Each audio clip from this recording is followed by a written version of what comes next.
พยายามสีย้อยมือทำอิฐเนาะคืน12 ค่ำเด้อเนาะบ่ม่านปานใดเขาเราดูแรงเลยเด้อไปซอกเซอร์นกเซอร์นูอันนี้เขาห้องว่าสีย้อยนี่อันนี้มันเขาเอิ้นว่าลองกับเนาะอันนี้คือกันอันนี้มันกับเนาะนี่ตัวนี้เด้อเขาห้องว่ากับเซอร์นูเซอร์ฮอกซะมันยังเอาสลีไปอ้อยก่อนค่อยไปใส่ตัวนี้เขาห้องว่ามันลองกับเนาะลองกับเห็ดแบบกับแต่ว่าใส่เฉพาะใส่นกแล้วตัวนี้เอาแมงเม่ามาห้อยใส่จุดนี้แล้วก็หางใส่นกนะตัวนี้พอกระมูเขาห้องว่าซีย่อยตัวนี้ใส่เฉพาะอันนะตัวตามห้วยเนาะเอาไม้ไปกายไว้ตามคำห้วยก่อนจากนั้นกายไปไว้ดนเรามีฮอกมีนู่ไต้เราจึงค่อยตัวนี้ไปใส่เขายำแรงแล้วตัวนี้กำลังจัดแจงเบิ่งจีไปซอกใส่ซีย่อยก่อนเนาะยำนี้เมาแรงก็เริ่มออกแล้วเนาะเก็บได้เมาแล้วก็ไปเสิร์ฟลอง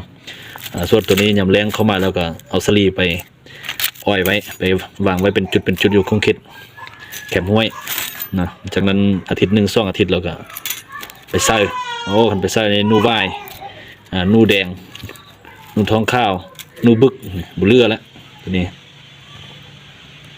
ก็เก็บไปใส่เด้อในอุปกรณ์ไม้ประเภทนี้เด้อประเภทเซอร์เฮ็ดเป็นคันถูกเขาเด้อ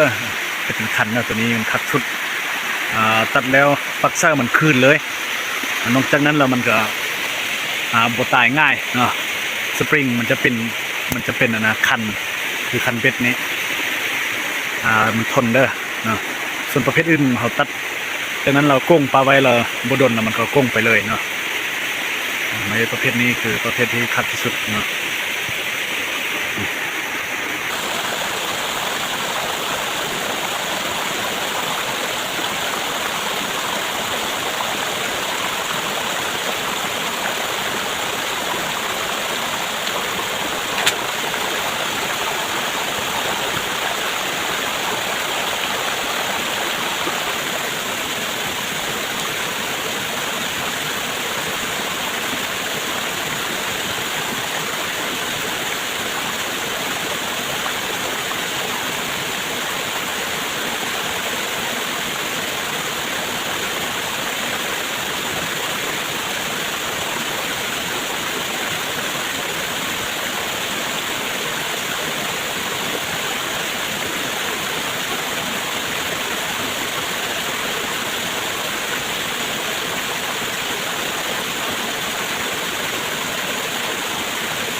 เด้อใส่แบบนี้เนาะตัวนี้จะเป็นตัวไส้ที่เวลามันเข้าไปตัวนี้เป็นไส้เวลาเข้าไปมันพลิกไส้นี่มันเป็นลันตัวนี้มันคันตัวนี้มันไม้ที่ใกล้ไปไว้ประมาณ3 เดือนที่เดือนแล้วนะที่ถือมัดกับมัดเกี่ยวแบบนี้นะครับเดี๋ยวต้องเกี่ยวกลางด้วยเนาะเพราะว่าเกี่ยวกลางมันจะเห็นสมมติว่านู่ระวังยังไต่ไปเด้อไต่เรื่องเข้าไปตรงนี้ที่ติดมาแบบนี้เด้อที่ติดมาแบบนี้นี่มันมีที่ผมใส่กันไปเอาลง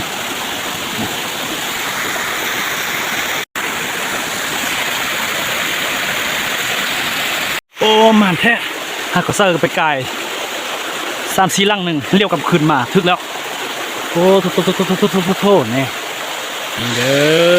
อเนี่ยเขาว่าซีไว้โอ้ตัวนึงอยู่ลุ่มเด้เบิ่งดูอยู่ลุ่มนี่คือว่ายังดินอยู่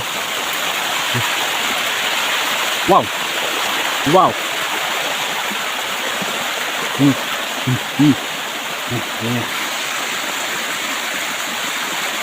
ดูได้เลย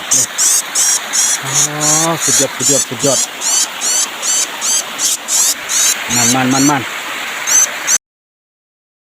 ขึ้นอีกโตเลยนี่ให้ใส่มานี้เด้อ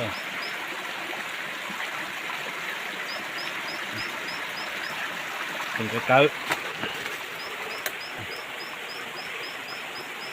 นู่นเดี๋ยวมาไหว้จับตัวเลยได้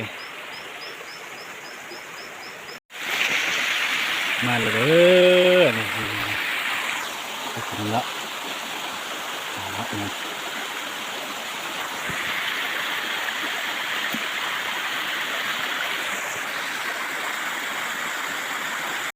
ขึ้นไปเลย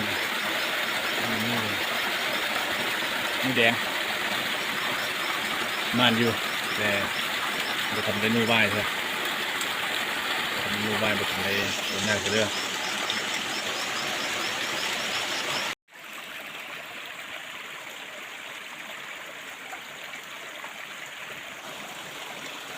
นี่นู่ลังแดงเลยคือสีย่อย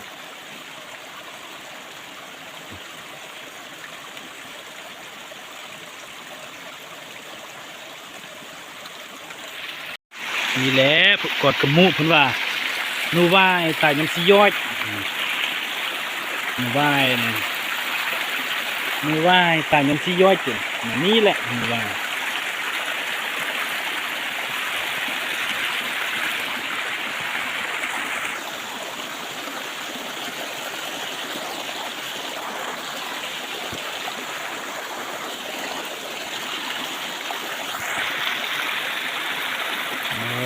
ในต้นนู่ไหว้ตายยังสีย่อยกันแค้นกัน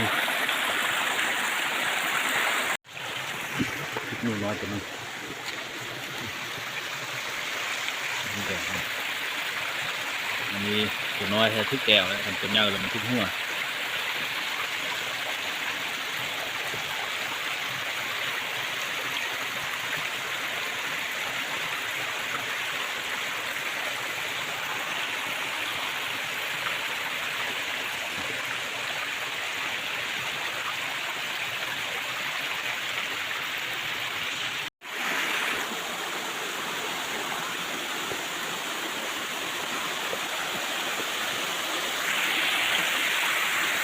ส่งเด้อ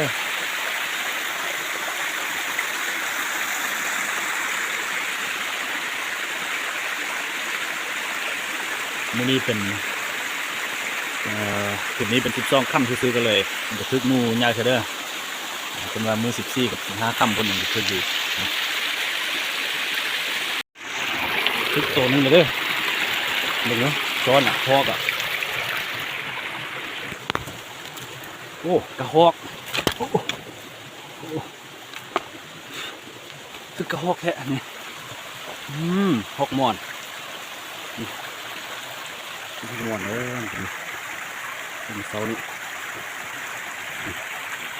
โอ้เป็นจริงครับแจ้งเลยเด้อยามขึ้นผมอิดมันอยู่โอ้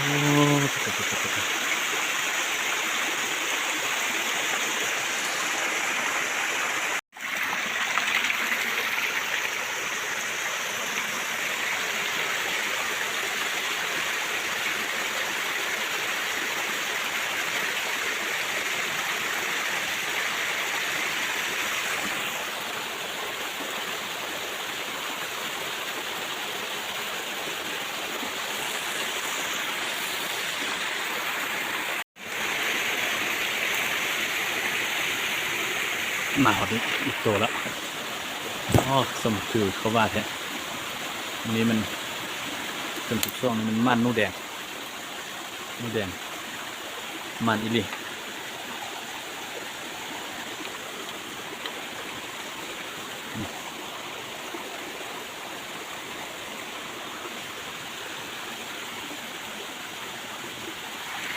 มันอีกตัวเด้อนี่มันนู่ไหว้ตายยอมซีย่อยนู่ไหว้ตรงนี้โอ้โหนู่ไหว้ครับผม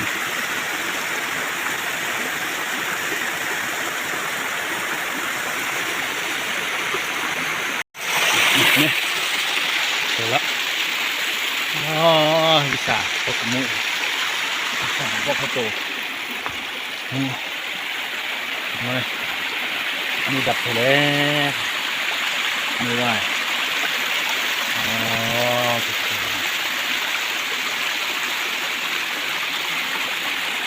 นี่